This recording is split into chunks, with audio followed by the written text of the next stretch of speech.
Innallaha kana 'alaikum raqiba.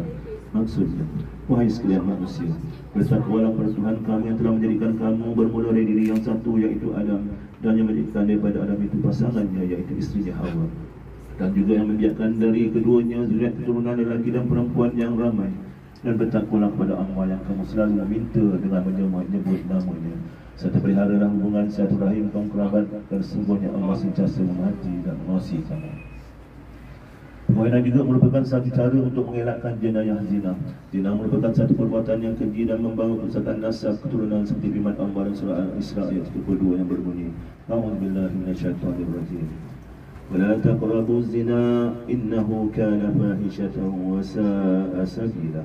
Maksudnya, dan janganlah kamu menghampiri zina.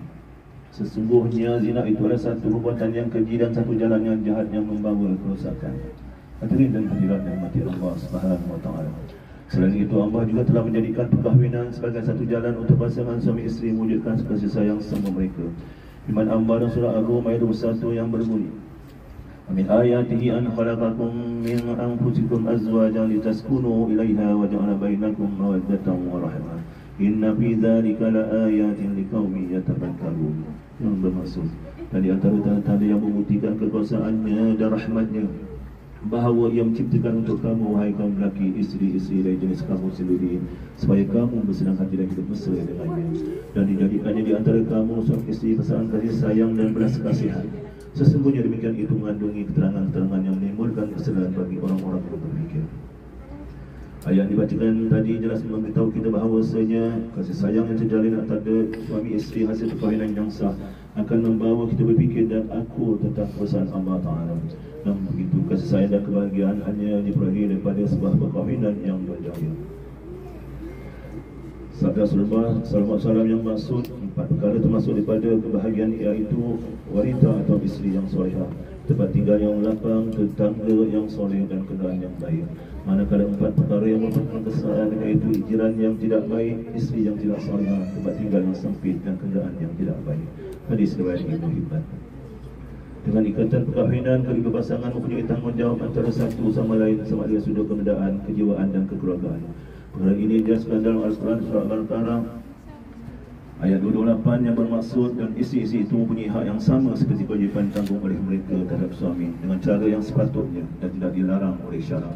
Dalam pada itu, orang-orang lelaki iaitu suami-suami itu mempunyai satu darjat kelebihan atas orang-orang perempuan iaitu isterinya. Dan ingatlah, Allah Maha Kuasa lagi Maha Bijaksana.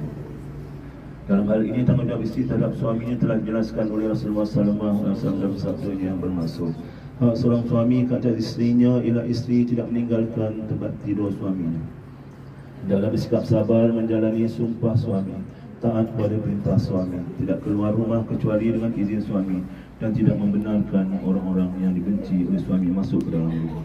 Hadis riwayat Al-Tabrani.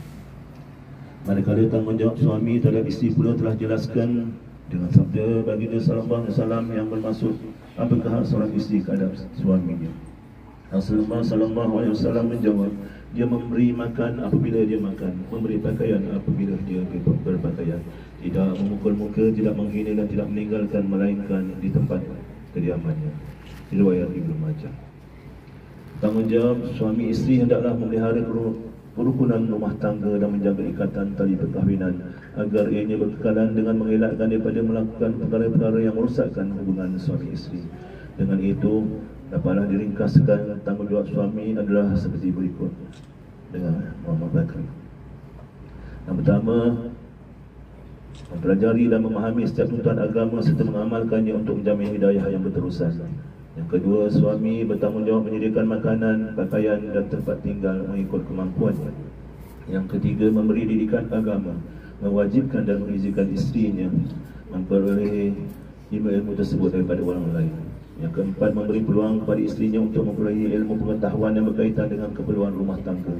Yang kelima, menjalinkan hubungan yang baik dengan ibu bapa dan keluarga isteri dengan cara yang sama. Yang keenam, tidak menyakiti isterinya dari segi mental dan fizikal.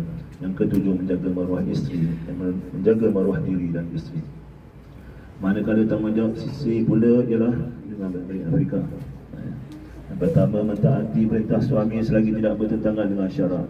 berusaha mempertingkatkan keterampilan diri dan seluruh fizikal dan ilmu pengetahuan, menghormati kedua ibu bapa, mentua dan semua ahli keluarga pihak suami. Yang keempat, menjaga maruah diri dan suami. Yang kelima, menjaga dan mendidik anak dengan sempurna dan pandai menyesuaikan diri dalam masyarakat. Yang keenam, tidak menyakiti hati suami dengan tingkah laku yang bercanggah dengan syarak dan nilai-nilai Islam. Kesemua tanggungjawab disebut tadi hendaklah dilaksanakan oleh suami dan isteri. Ia adalah satu amanah yang akan dipersoalkan di akhirat nanti. Dan akhirnya, marilah kita bersama-sama memastikan bahawa diri dan keluarga kita terpelihara daripada siksaan api neraka. Allah SWT mengingatkan kita dalam surah Al-Tahrim ayat 6 yang berbunyi, A'udzubillahi